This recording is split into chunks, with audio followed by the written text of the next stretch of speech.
grab your Art Soothes the Heart coffee mug and let's go create some art together.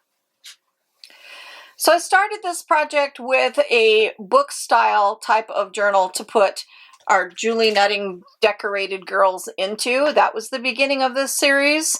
And if you're just finding these videos now, you might want to go back and start there and see if this is what you want to do, is a book style. That's style number 1. We finished that, and now we're going to put that aside and start the next style. This is going to be a journal that we make, and it's going to be made out of cardstock. That's 12 by 12 cardstock. So you can use, you don't want to use patterned paper. So just regular scrapbooking pattern paper is too thin. So you don't want to use scrapbook paper. There is patterned cardstock that you can purchase that's two-sided, and that would be nice, but it doesn't have to be two-sided because there are going to be sides that get put in between and put together, so you won't see that second side. So if it's just white on one side and it's printed on the other side, that's okay to use. You can buy sets like this of cardstock. You want to make sure that it is cardstock and not just pattern paper. So if you wanted yours to be like this marbled brown, you could get a set like this and use these sheets. It would be absolutely gorgeous to do something like that. There are some beautiful stamp area, I think is how you pronounce it, sets that are, you know, fantasy and fairy and outdoors, and beautiful sets like that you could use. But whatever you use, just make sure that you are getting 12 by 12 cardstock. So for mine, I'm going to use 12 by 12 white cardstock because I have it. I'm going to use what you have kind of girl. I would love to buy one of those beautiful sets of cardstock that's a nice kit. You know, it's almost like the whole thing when you're getting 36 sheets of cardstock that all kind of coordinate with each other. That would make a beautiful book. So keep those in mind. I'm going to use white and I'm going to decorate it myself, so you can do it either way. So for this project to get started, we've got 12 by 12 cardstock. And the first thing I'm going to do is to cut a 2-inch strip off of each piece. So you can either do that with a ruler and scissors if you don't have a paper trimmer, or use a paper trimmer, measure out 2 inches and cut off 2 inches. So what you're going to end up with are all your sheets to be 10 by 12. That's what you're going for, is a 10 by 12 size. The next question I'm sure you're asking is, well, how many sheets do I need? As many as you want. You can make this book with 10 sheets, you can make it with 20 sheets, you can do it with 12, 15, whatever you want. So it depends on how many pages you want in your book. How thick do you want your book to be? How many Julie Nutting dolls are you going to decorate to put in your book? So that's totally up to you, and it's very, very versatile. This is one of those projects where you can make it in so many different ways and make it really versatile. So as many sheets as you want is going to determine how thick and how wide your book is going to be. Here are my sheets cut 10 by 12. So next thing you want to do is to fold them in half. And you don't want to do them the long ways like this. You want them to be this way. So you're folding it at the 6-inch mark on the 12-inch. You're going to you can either mark it and do it, or just fold them in half. I'm not going to be that precise, so I'm just going to go ahead and fold them. You could score them if you want to, but you don't even have to do that. This is a quick, easy, and simple project. So I'm just going to fold it over, and you could use a bone folder if you wanted to do your fold lines. So fold all your pieces just like this. Here are my pieces. They've been cut and now they're folded, so they're ready to go for making my journal. So what you want to do, now you can go ahead and move right on to the step of completing and making your journal at this point, but you kind of have to think about decorating. I know that I want to use some distress ink on some of these pages because I am choosing to use white cardstock. If you were doing a really fun kit where the cardstock is two-sided, or it's if it is a themed kit, the one thing I forgot to say, that if you get a themed kit, you have to be sure that when you fold your pages, you're folding that page that you want to see to the inside, not on the outside of the cardstock. So not out here. You want your piece of pretty paper to be, your pretty cardstock to be on the inside. So I need to mention that. I didn't because I'm using white. So for mine, because mine are white, I'm going to use some distress inks, some oxide inks, and some paints. And so I decided that I'm going to do that first before I put my album together, and you'll see why in a few minutes. The other thing you can do decoratively is when you put your book together, you can sew the pages on a sewing machine, so you've got a really cool stitched border. You could use a zigzag stitch or a straight stitch where you kind of wobble it around, or just straight, or do a couple double lines, but you could sew these pages to have a decorative stitched edge, and I want that on my book. So if I stitch them first and then I added the paints and the inks are going to go over my thread that I'm stitching, and I don't want that. So I'm going to paint and ink first, then I'm going to assemble my pages, and then I'm going to sew them on my sewing machine. Sewing machine is an option, so you don't have to sew them. You can sew them only if you want to, just for decorative purposes. The other fun thing to do with this is if you have washi tapes, say you've got a really nice bin of washi tapes, you can put washi tapes down each edge.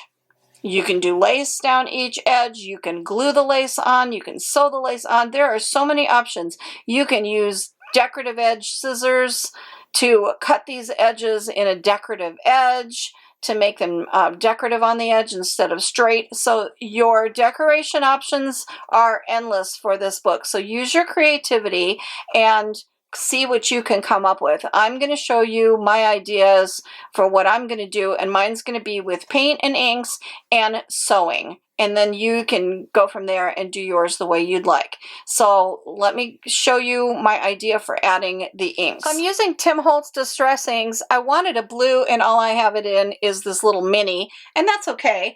And I'm using a brayer. So I'm going to I put something behind my page so that I don't get ink all over my table. And you're decorating the inside, not the outside. The only outsides that are going to get decorated are the two that end up on the outside of your book after it's assembled, and you can do those later. So right now, you're just decorating the inside sheets. So what I'm going to do is to just run my brayer over my ink pad. It's kind of funny to do that with a mini, and it might make some lines in it, and it might make some neat patterns to it. The bigger ink pads are better to use for this, but you use what you've got, and all I've got's the mini, and I want blue. So I put some blue ink on my brayer, and now I'm going to brayer over this page. So look how nice that marbles and adds blue marbling background to this page. So you could do the whole thing in browns, all different shades of distress inks and browns. You could do it in each page in a different color, which I might do. I'm just going to play around with it, and I'm just going to go ahead and add some ink by brayering. I love the look of it. It's so pretty, and it's so easy to do. You end up with a really quick colored background.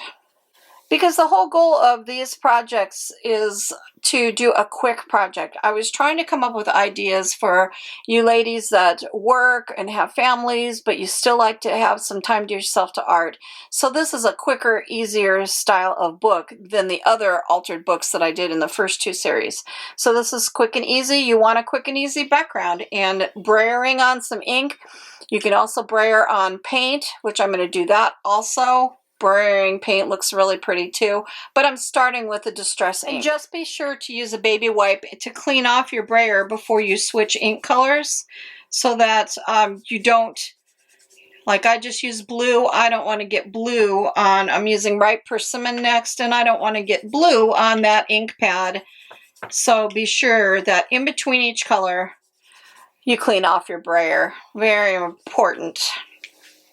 And if you don't have a brayer to use with your inks and you just have the distress inks, the minis or whatever, you can also just with a light hand put them down on your page and go in a circular motion and tint your page that way. It comes out a little more marbled and a little darker, so it just depends on the look you're going for. Brayering is a little more subtle and a little more powdery looking, and doing this is darker and more marbled.